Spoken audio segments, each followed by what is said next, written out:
Bonjour à toutes et à tous, j'espère que vous avez passé un excellent week-end. Vous êtes sur Europe 1. Bonjour Ombline. Bonjour Olivier. Comment allez-vous ? Je suis très heureuse de vous retrouver. Eh bien écoutez, nous sommes ensemble et en direct jusqu'à 16h. Je suis Olivier Delacroix et je suis ravi de vous retrouver comme chaque jour pendant une heure en compagnie de notre chère Ombline. Oui, on est là jusqu'à 16h. Voilà. Et on témoigne aujourd'hui d'un sujet qui vous intéresse aussi puisque vous êtes maman d'un petit garçon de 10 ans.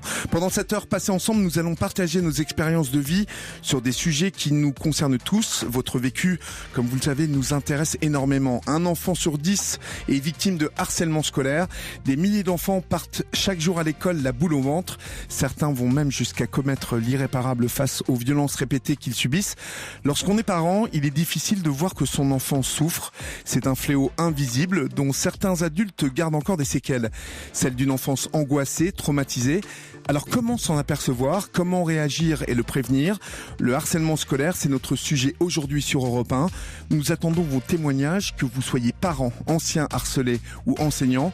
Nous sommes là pour vous écouter. N'hésitez pas à nous appeler le 3921 standard d'Europe 1, 50 centimes la minute. Sur Twitter, vous nous écrivez avec le hashtag Europe 1 ou via le groupe de l'émission sur la page Facebook d'Europe 1. 15h, 16h, partageons nos expériences de vie avec Olivier Delacroix sur Europe 1. Bonjour Marie, vous nous appelez au 3921, bienvenue sur l'antenne d'Europe 1. Oui, bonjour. Comment allez-vous ? Ça va, merci, et vous ? Écoutez, moi, ma foi, après un très bon week-end, tout va bien. On entame la semaine avec ce beau temps et donc tout va bien. En tout cas sur Paris. Marie, vous avez 27 ans. Ce n'est qu'il y a un peu plus d'un an que vous êtes souvenu du harcèlement dont vous avez été victime tout le long de votre scolarité. J'appuie bien sur vraiment tout le long de votre scolarité. Comment cela vous est-il revenu ? Ça m'est revenu de manière extrêmement brutale il y a à peu près 2 ans et demi. Oui. Quand sur les réseaux sociaux, je suis tombée sur des témoignages en fait sur Facebook. Et donc là, en lisant différents témoignages, je me suis dit mais mince, ça fait écho à ce que j'ai vécu quoi. Et en fait, on peut parler d'une sorte d'amnésie traumatique ? Oui, on peut dire ça, je pense. Alors, quand est-ce que ce harcèlement a commencé en fait ? Quand tout ça est revenu, vous êtes remonté à quelle époque ? Alors, quand ça m'est revenu, je suis remontée vers le CM1, CM2. CM1, CM2. Et quel souvenir vous gardiez de ce CM1, CM2 ? Eh bien, très traumatisant, puisque suite à ces 2 années-là, j'ai eu des problèmes de santé. Oui. Donc, ça a été extrêmement violent. Ça a été pas seulement des mots, etc. C'était des coups aussi. Notamment en CM2, je crois. Oui, notamment en CM2. CM1, CM2, ça a été les 2 années où c'était extrêmement violent au niveau des coups.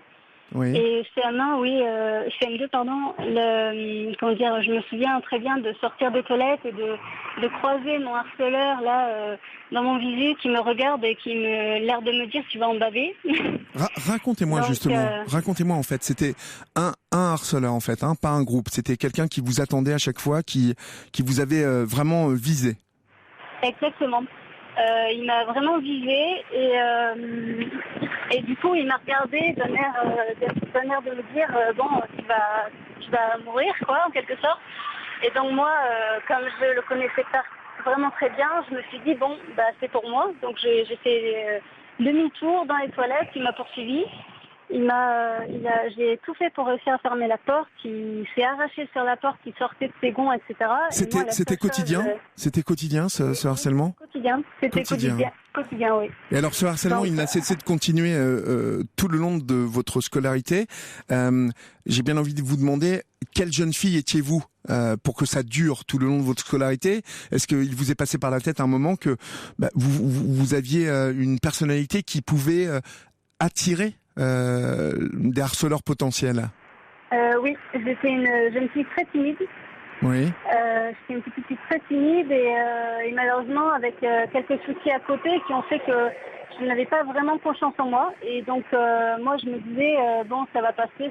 Et puis finalement ça n'est jamais passé. Finalement vous étiez une sorte de proie idéale, visiblement. Voilà, parce que je répondais pas, je n'étais pas du genre à répondre et malheureusement après les adultes me disait toujours ne leur réponds pas, ça va passer. Et puis finalement, c'est en ne répondant pas que ça a empiré, quoi. D'accord, ça n'a jamais passé. Vous avez porté plainte, hein, je crois. Oui, en 3e. En 3e. Et comment ça s'est passé, cette plainte? Vous avez été entendue, vous avez été comprise, ou vous avez eu l'impression que finalement c'était une plainte dans le vide?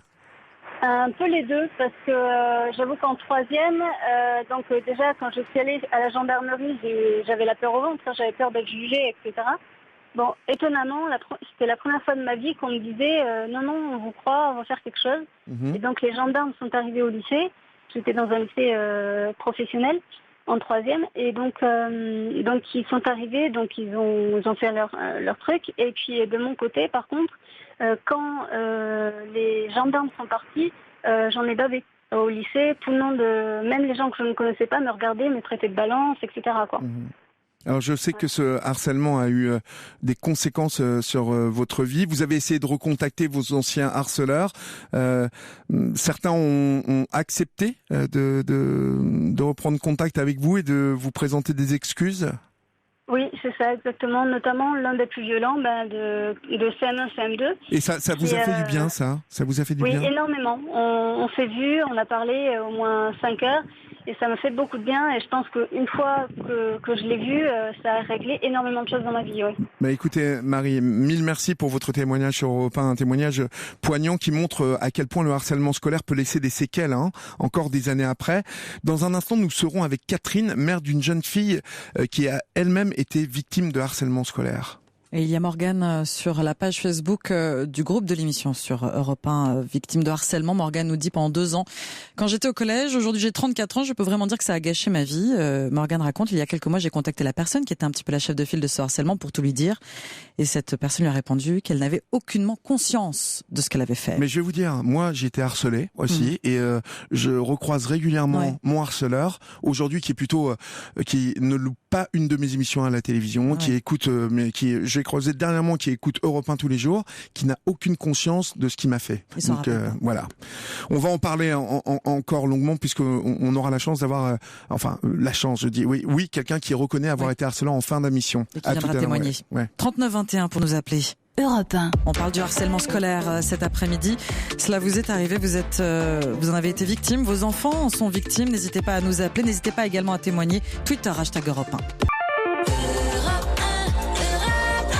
Vous êtes avec Olivier Delacroix sur Europe 1, le 3921 pour nous appeler, 7 3921 pour nous envoyer un SMS. Vous tapez E1, suivi de votre message. Nous discutons avec vous du harcèlement scolaire, ces mauvais traitements quotidiens infligés aux têtes de Turc, aux souffre-douleurs. Et nous avions il y a quelques minutes Marie qui nous expliquait combien cela avait eu de conséquences sur sa vie d'avoir été harcelée tout le long de sa scolarité. Et nous sommes maintenant avec Catherine sur l'antenne d'Europe 1 au 3921. Bonjour Catherine.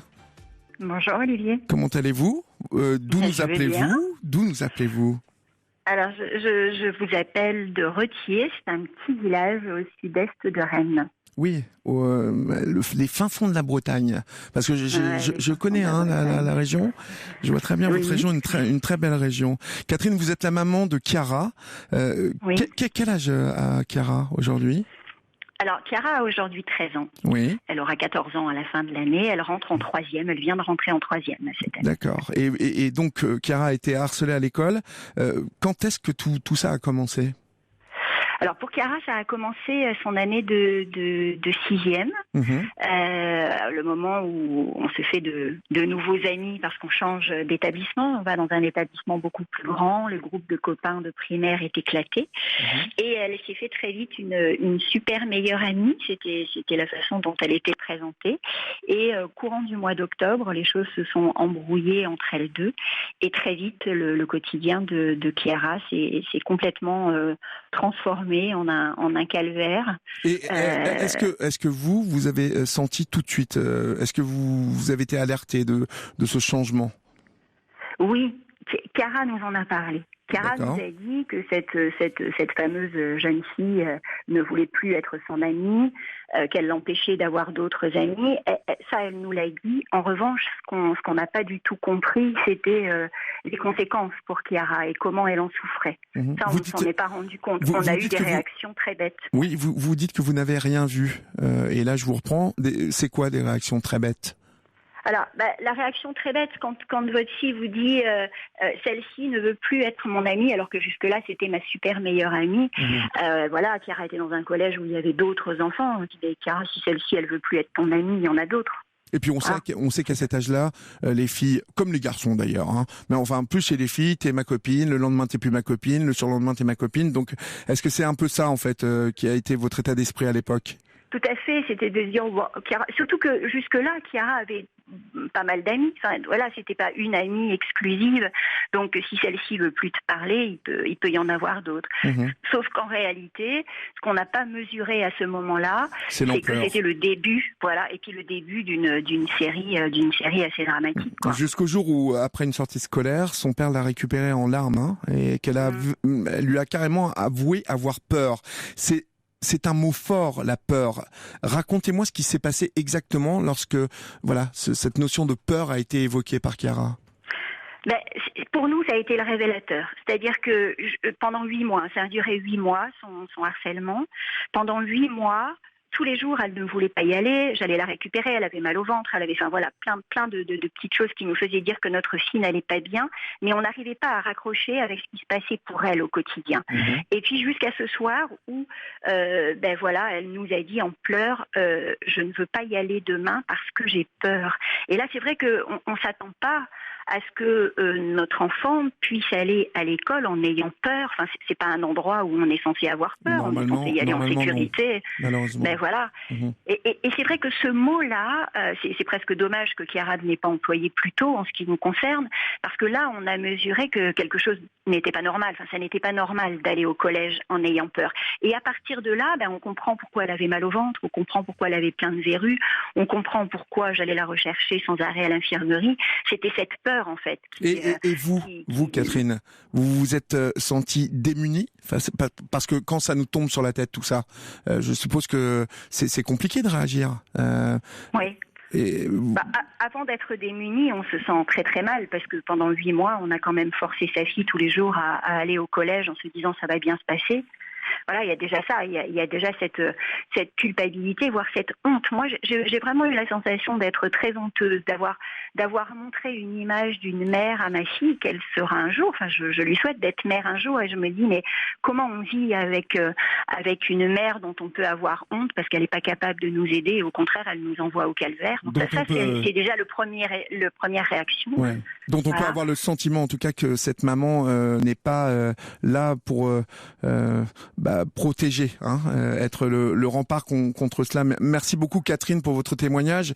Je souligne qu'en plus de cela, dans l'entourage de Chiara, ensuite il y a eu un élève qui s'est suicidé et que cela a eu au moins pour conséquence que vous créiez une association dans votre petite ville au fin fond de la Bretagne pour que tout le monde se rende compte qu'il se passait quelque chose de pas du tout normal au niveau du harcèlement et surtout au niveau de la réaction du collège. On aura l'occasion d'en parler dans un instant puisque nous serons avec Catherine Verdier qui est psychologue pour enfants et adolescents et on parlera largement justement du rôle des professeurs et des parents et de tous ceux qui peuvent prévenir à ce harcèlement. Europe 1. Vous partagez ce qu'a vécu Catherine, qu'on vient d'entendre, et sa fille Chiara venait témoigner au 39 21 50 centimes la minute. Cet après-midi, on parle du harcèlement scolaire, ces actes malveillants qui sont très loin d'être de simples taquineries enfantines. Vous pouvez nous écrire via le groupe de l'émission sur la page Facebook d'Europe 1. Entre 15h et 16h, vous êtes avec Olivier Delacroix, le 39-21 pour nous appeler. Nous parlons aujourd'hui du harcèlement scolaire. Et nous sommes maintenant en ligne avec Catherine Verdier, psychologue pour enfants et adolescents.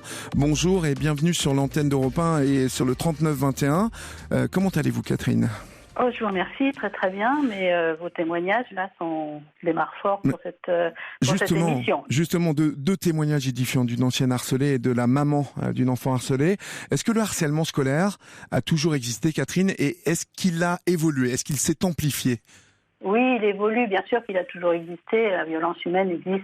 C'est pas une raison pour en faire l'apologie, mais voilà. Maintenant, effectivement, le harcèlement scolaire s'amplifie largement avec le cyberharcèlement aujourd'hui, oui. En particulier au niveau du collège et du lycée. parce que ça démultiplie complètement tous les effets et toutes les conséquences qu'on a pu entendre que ces deux personnes, ces deux témoins ont pu évoquer, c'est-à-dire que ça amplifie la peur, ça amplifie la honte, la culpabilité, la diminution de l'estime de soi, ça amplifie toutes les conséquences et tous les symptômes. On a bien compris avec le témoignage de Catherine combien les parents peuvent être démunis justement et face à ce que vous décrivez, ces écrans, ces réseaux. Comment déceler chez un enfant ou un adolescent qu'il souffre de ce harcèlement ? Alors, je vais me permettre juste de revenir un tout petit peu en arrière dans le sens où il faudrait peut-être redonner la définition du harcèlement scolaire, parce que ça n'est pas, comme vous avez dit à un moment donné, ça n'est pas une petite chamaillerie, ça n'est pas un petit conflit entre deux enfants. C'est une violence qui est répétée à long terme de la part d'un ou plusieurs enfants sur un autre enfant. Donc c'est-à-dire que là-dedans, il y a la notion de répétition, il y a la notion de durée, et puis il y a également la notion d'intentionnalité, dans le sens où la personne, le harceleur, je vais le mettre au masculin, mais c'est très souvent aussi au féminin, mais le harceleur, au bout d'un moment, il s'aperçoit des conséquences de ses faits ou de ses gestes. Oui. Il voit bien que sa cible, sa victime, et ça le motive, à votre avis ? Elle longe les murs, elle pleure, elle ne veut pas aller à l'école, elle se réfugie dans les toilettes, etc., etc. Donc il voit bien l'impact de ses faits, de ses gestes, et cette intentionnalité fait partie de la définition effectivement du harcèlement. Et justement, comment déceler cette souffrance chez ces enfants ? Comment s'en rendre compte quand on est parent ? On reconnaît effectivement un enfant harcelé, c'est en règle générale tout changement brusque de comportement d'un enfant, que ce soit au niveau scolaire avec un désinvestissement scolaire ou un surinvestissement d'ailleurs scolaire, qu'un enfant qui ne veut plus partager ou aller à ses activités extrascolaires alors qu'il aimait beaucoup, un enfant qui a du mal à dormir, qui a des problèmes alimentaires, un enfant qui a tous les bobos, mal de tête, mal de ventre, etc., qui a du mal à aller à l'école comme vous l'avez dit, avec la boule au ventre. Alors, bref, un tas de petites ou grandes choses. Et puis évidemment, dans les cas de harcèlement physique, tous les coups ou les blessures. Les enseignants sont-ils suffisamment formés pour déceler et faire face au harcèlement scolaire ? Parce que, à votre avis déjà, est-ce que ces enseignants sont suffisamment formés ? Il y a deux choses. Il y a la formation et il y a le problème de ce que vous avez évoqué dans votre introduction, c'est que le harcèlement, il est invisible aux yeux des adultes. Parce que, pardonnez-moi de vous interrompre, Catherine, mais ces harceleurs, en fait, pourquoi harcèlent-ils ? Quel profil ils ont, ces enfants ? Comment un enfant peut se transformer en harceleur ? Les harceleurs, il y en a qui ce sont d'anciens harcelés. Et donc, il vaut mieux être dans le clan des harceleurs que dans le clan des harcelés, comme on a pu l'entendre. C'est peut-être des enfants qui ont subi des violences, que ce soit chez eux ou ailleurs, ou des enfants qui sont victimes de harcèlement au sein de la fratrie. On n'en parle pas beaucoup, mais ça existe beaucoup plus qu'on ne le pense. Maintenant, vous avez aussi tous les enfants qui ont un ego un peu surdimensionné, les enfants qui sont un peu tyranniques, etc., que ce soit à la maison ou à l'école. Donc voilà, on a plusieurs types de harceleurs. Maintenant, pourquoi un enfant harcèle ? En règle générale, ces enfants-là, ils ont ce qu'on appelle une faible estime d'eux-mêmes. C'est-à-dire que pour se sentir en confiance, ils ont besoin de rabaisser quelqu'un. D'accord. Pour se sentir fort. Ça, c'est le point commun qu'ils ont tous, parce que moi, j'ai moi-même été harcelé et je n'ai pas l'impression que... alors, je peux me tromper encore une fois, mais je n'ai pas du tout l'impression que mon harceleur se sentait faible ou... C'est-à-dire que ce sont quand même des enfants, à la base... qui n'ont pas beaucoup d'estime d'eux-mêmes, c'est-à-dire l'estime de soi, c'est la valeur que l'on s'accorde le matin au réveil. C'est est-ce que je suis capable d'être aimé, est-ce que j'ai ma place ici dans cette société. Donc les enfants qui n'ont pas cette estime d'eux-mêmes suffisamment forte ou suffisamment solide ont besoin, pour se sentir en confiance, de rabaisser et d'abîmer. Nous allons continuer à parler de tout cela parce qu'on va aussi évoquer comment porter plainte. Est-ce qu'on peut porter plainte contre qui, contre les parents du harceleur, contre le collège. Vous restez avec nous en ligne, Catherine. Surtout, nous allons accueillir dans quelques instants Virginie, une mère meurtrie par le suicide de sa fille de 17 ans. Émilie, à cause du harcèlement scolaire dont elle a été victime. Europe 1. Et venez vous aussi discuter avec Olivier Delacroix sur l'antenne d'Europe 1. On parle du harcèlement scolaire jusqu'à 16h, 39-21 tout de suite. Quand l'école ou le collège deviennent un enfer pour un enfant victime d'agression répétée, on parle du harcèlement scolaire, qu'il soit psychologique ou physique. Vous nous racontez votre expérience de vie au 39-21, 50 centimes la minute. Vous nous écrivez également sur Facebook. Karine, pardon, vous êtes nombreux à écrire et vos messages sont longs. Je vais les réduire un petit peu, notamment celui de Karine. Donc sa fille en 3e a été victime de harcèlement par des camarades de classe. On lui disait qu'elle avait des bonnes notes car elle mettait des décolletés. La principale du collège n'a rien fait. Elle a plutôt essayé de camoufler. Karine a voulu que les parents soient avertis. Ses amis finalement ont tourné le dos à sa fille. Elle a mis du temps à s'en remettre. Et Karine, elle, sa maman, est très en colère. Le harcèlement scolaire, un problème complexe pour tout le monde. Parents, harcelés, enseignants. Nous sommes maintenant en ligne avec Virginie. Bonjour Virginie, merci de témoigner aujourd'hui sur ce sujet si douloureux, particulièrement pour vous, puisque le 19 décembre 2015, votre fille Émilie s'est donné la mort. Aviez-vous remarqué le mal-être de votre fille ? Bonjour, merci pour votre émission. À la rentrée des classes, je pense que c'est une bonne piqûre de rappel. La question que vous me posiez, c'était est-ce que j'avais remarqué des signes ? Oui, est-ce que Émilie vous avez fait part de peur, comme l'évoquait Catherine tout à l'heure, est-ce qu'elle avait évoqué un mal particulier lié à l'école ? Alors oui et non. En fait, elle nous avait mis au courant de son père et moi d'un certain nombre d'actes de malveillance, mais uniquement les actes mineurs, enfin même si c'était pas normal, comme des vols de sa carte de cantine, de ses livres, donc des choses qui l'empêchaient soit d'aller à la cantine, soit de faire ses devoirs en rentrant. Et là, quand je lui disais pourquoi tu fais pas tes devoirs, j'ai pas mon livre, et donc elle m'avouait à ce moment-là que on lui avait forcé son casier, qu'on avait fouillé dans ses affaires, qu'on avait coupé les bretelles de son cartable. Donc pour les choses mineures, oui, elle nous en parlait. Et nous, en réponse, donc, on écrivait des mots dans le carnet de correspondance à l'intention des enseignants pour leur demander d'être plus attentifs à la vie de classe quand Émilie était là. Et de même, aux rencontres parents-élèves, etc., on leur faisait part aussi de ces difficultés dont elle nous parlait. À quel moment, en fait, quand avez-vous fait un lien entre le moment où votre fille a mis fin à ses jours et le harcèlement scolaire dont elle a été victime ? Alors, le harcèlement d'Émilie a commencé en 5e, au collège, comme beaucoup. Il a continué en 5e, 4e et jusqu'à la moitié de la 3e. Que subissait-elle au quotidien, en fait Alors, je dirais que hormis des violences sexuelles, toute forme de violence, énormément de violences verbales et psychologiques, parce qu'Émilie elle était dans un établissement très huppé, privé du Vieux-Lille. Et elle s'habillait un peu en baba cool, etc. Elle s'intéressait pas aux garçons, elle aimait bien les livres, la lecture, les animaux, elle était végétarienne. Et donc tout ça faisait que au niveau de son assimilation avec la plupart des jeunes qui étaient des enfants d'avocats, de médecins, de juges, etc. Elle détonnait, si vous voulez. Donc on n'a rien vu de ce qui était grave à ce point-là. Et donc concrètement, c'était des insultes, espèces de clochards, puisque n'étant pas habillés, il fallait les sacs achetés dans le Vieux-Lille de grandes marques, de parfumeurs, etc. Je crois d'ailleurs que vous avez découvert des écrits d'Émilie ensuite qui relatait toutes ces insultes, toutes ces brimades quotidiennes, puisqu'elle les avait posées sur papier. Plus précisément sur son ordinateur, après le décès d'Émilie, en fait, son papa a vidé le disque dur pour donner l'ordinateur à son demi-frère.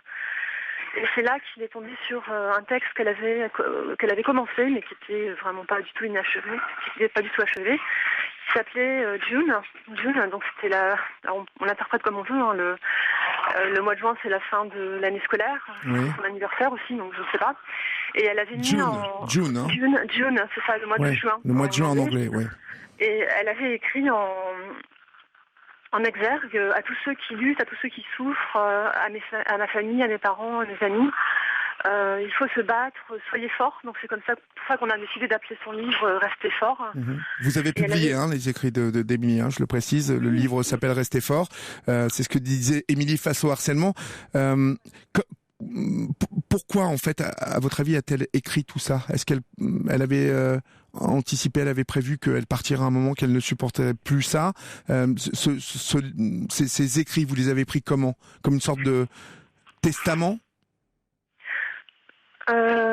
Quand j'ai eu connaissance de cet écrit, il faut savoir qu'entre-temps, Émilie avait donc un jour en 3e, au moment de partir au collège, elle a fait une véritable crise d'angoisse au sens psychologique du terme. Ouais.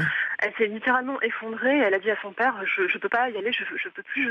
Et là, elle a éclaté en sanglots. Ouais. Et elle a parlé d'autres formes de violence que celles dont nous étions déjà avertis, notamment, par exemple, des violences physiques, des violences verbales quotidiennes, ce dont vraiment on n'était pas du tout. On n'aurait jamais cru, franchement, elle le cachait. Elle avait honte, elle était terrorisée à l'idée d'avoir des représailles si jamais elle parlait. Et donc son père et moi sommes tombés des nues, voilà. Et après, en découvrant le texte dans l'ordinateur, ça a été, je dirais, un peu pour nous, pour nous, par rapport à Émilie, c'est pas bien grave, mais la descente aux enfers, à savoir que lire que l'enfer, le calvaire que son enfant a vécu. Elle raconte elle explique qu'elle comptait les marches pour arriver à tel étage, qu'à peine entrée dans la classe, on lui claquait une porte dans la tête, qu'on lui jetait des mouchoirs usagés, une équerre dans la tête, qu'on l'appelait la clocharde la plus moche.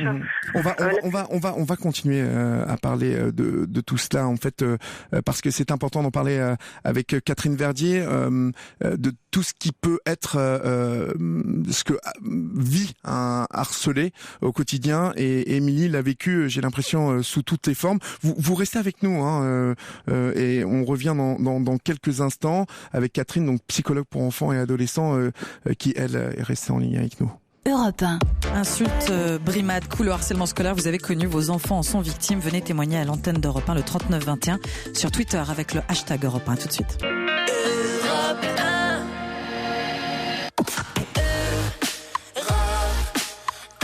Sur Europe 1, on évoque aujourd'hui le harcèlement scolaire, ces agressions qui ne s'arrêtent plus à la porte de l'école avec les réseaux sociaux. Venez échanger avec nous, 3921, pour nous appeler. Nous vous lisons via le groupe de l'émission sur la page Facebook d'Europe 1. Vous êtes avec Olivier Delacroix. Et nous sommes toujours en ligne avec Catherine Verdier, psychologue pour enfants et adolescents, et pour Virginie, dont la fille Elodie a mis fin à ses jours suite à des harcèlements quotidiens. Virginie, reprenons cette discussion sur ces écrits. Vous les avez reçus comment en tant que parent, ces écrits d'Émilie? Oui. Vous êtes là? Oui, Virginie. Je suis là. Oui, ces écrits, en fait, quand vous les avez lus avec le papa d'Émilie, comment en tant que parent vous les avez reçus? Ça a été un mélange j'étais complètement effondrée d'imaginer la souffrance qu'elle... Donc c'est Émilie et non pas Elodie. Émilie, excusez-moi. Excusez-moi. En lisant, on était absolument effondrés. J'avais le cœur, mais je ne saurais pas comment le décrire. Ouais. Et en même temps, j'étais empreinte d'une colère terrible par rapport à... Mais est-ce que c'était des appels à l'aide? Est-ce que c'était dénoncer son quotidien? Ces écrits, vous les avez reçus comment, en fait, pour que vous portiez sa parole après? Ils étaient destinés à quoi, à votre avis? On pense, et c'est pour ça qu'on en a fait un livre quelques temps après, qu'elle aurait voulu pouvoir faire le livre elle-même en entier, pour aider les autres, parce que c'était une enfant qui était très très empathique, très en fait, elle se souciait énormément des autres, et c'est aussi une des raisons pour lesquelles elle nous a caché la gravité de sa situation pendant 2 ans et demi. Elle voulait pas nous inquiéter, et puis bon, évidemment, elle était terrorisée par la peur de représailles. Ça, c'est. Alors, oui, pardon, excusez-moi, allez-y. Oui, et par contre, là où on a vu que ça n'allait vraiment pas, c'était donc l'élément déclencheur, c'est ce matin où elle n'a pas pu partir, crise d'angoisse, et tout ça est par la suite, ça s'est transformé en une folie scolaire, c'est-à-dire qu'elle ne pouvait plus, enfin même pire que ça, elle ne pouvait plus sortir de la maison, elle ne pouvait plus prendre le métro et ni aller dans les environs du collège en question. Dès qu'on arrivait dans le Vieux-Lille, c'était la crise d'angoisse, etc. Avec vraiment des attitudes d'évitement, etc. Et par la suite, ça a été une dépression qui a malheureusement empiré. Alors on a essayé un psychologue, pédopsychiatre en individuel. On va prendre justement l'avis de Catherine Verdier.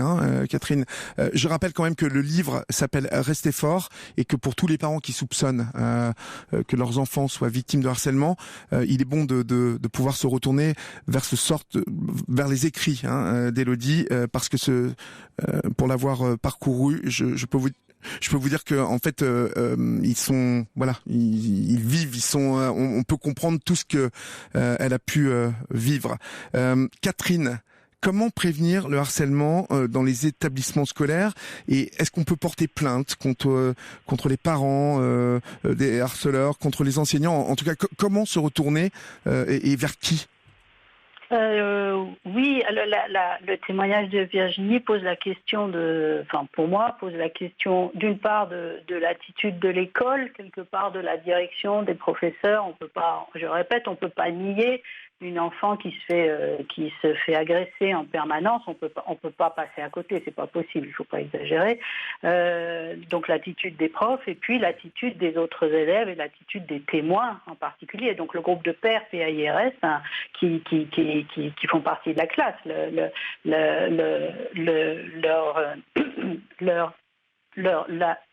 sais même pas comment le dire, tellement ça m'effondre. Mais lorsque vous entendez le fait de pas intervenir, le fait de laisser faire, pour moi c'est l'inverse de la citoyenneté. Lorsque vous entendez Catherine parler de ce qu'Émilie a, excusez-moi parce que j'ai voulu absolument l'appeler Élodie, je ne sais pas pourquoi, mais lorsque vous entendez Catherine parler de ses écrits d'Émilie, tout de même, on ne peut pas se retourner, on ne peut pas porter plainte contre l'enseignement, en tout cas le collège ou le lycée ou l'école qui est censé protéger nos enfants. C'est quand même l'endroit qui est censé, c'est le premier devoir quand même de protéger nos enfants. Complètement. Depuis août 2014, donc il existe une loi sur le harcèlement scolaire qui est punissable pour les mineurs de plus de 13 ans par des peines de prison. Il varie de 6 à 18 mois de prison et une amende maximum de 7 500. Voilà, on sait que ça commence avant, on sait qu'il y a 12% de harcèlement en primaire et 10% au collège. Donc voilà. Maintenant, il existe aussi, sans aller jusqu'à la plainte, on peut déjà déposer une main courante. Au niveau de la police. Et puis vous avez tous les référents académiques maintenant qui existent, qui ont été mis en place par le ministère de l'Éducation nationale. Et puis je dois quand même dire que depuis quelques mois, on sent un frémissement au niveau des établissements scolaires où il y a une prise de conscience tout doucement qu'il faudrait, il y a quelque chose à faire. On ne peut pas continuer à laisser ces enfants être élevés dans la violence et participer à cette violence. Cette prise de conscience, Catherine, pardonnez-moi de vous couper, mais cette prise de conscience, elle a été progressive, j'ai l'impression, suite à, comme Émilie, comme je pense à Christopher aussi, au fin fond de la Bretagne, qui a mis fin à ses jours. Je pense que cette prise de conscience, elle a commencé lorsque, ces enfants ont commencé à mettre fin à leur jour, laisser des écrits qui évoquer le calvaire quotidien qu'ils vivaient. Mille merci pour votre témoignage, Virginie. Je rappelle le titre du livre d'Émilie, Restez fort.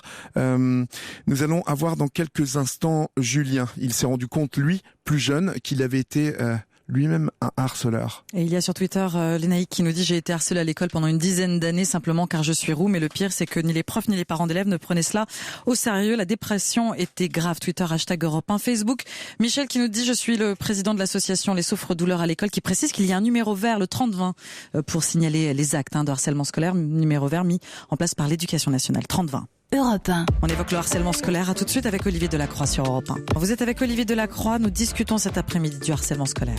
Et pour conclure cette émission, nous avons avec nous Julien. Bonjour Julien. Bonjour. Quel âge avez-vous, Julien ? J'ai 35 ans. Alors, j'imagine que ce n'est pas facile pour vous de passer après tous ces témoignages, tout ce qui s'est raconté. On va être assez bref. En fait, je vais essayer de résumer.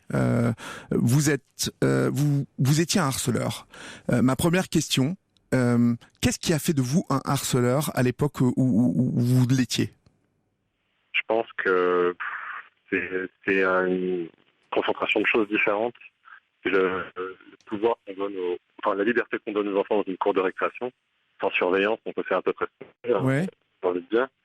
Et j'avais une bande d'amis, et puis c'était très simple, je leur disais, lui, j'aime pas trop sa tête, et puis il suffisait d'être un meneur, et puis d'emmener les autres. Vous preniez du plaisir, vous parlez d'honneur, mais est-ce que vous preniez du plaisir à harceler ? Non, c'était plus un passe-temps en fait. Un passe-temps. D'accord. Bon, on va pas revenir sur tous les témoignages que vous avez entendus, puisque vous étiez là depuis le début, Julien.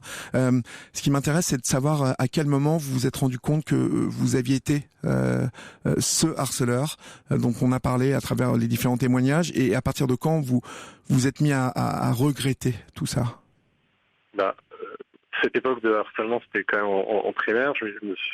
Pendant longtemps, même si j'ai entendu d'autres témoignages de harcèlement, je ne me suis pas réellement rendu compte des choses. Oui. Et c'est uniquement récemment, il y a quelques années, il y a peut-être 1 ou 2 ans, quand j'ai entendu une vague de témoignages sur les réseaux sociaux, d'amis, voire même d'amis proches, qui m'ont parlé du harcèlement à travers leurs yeux.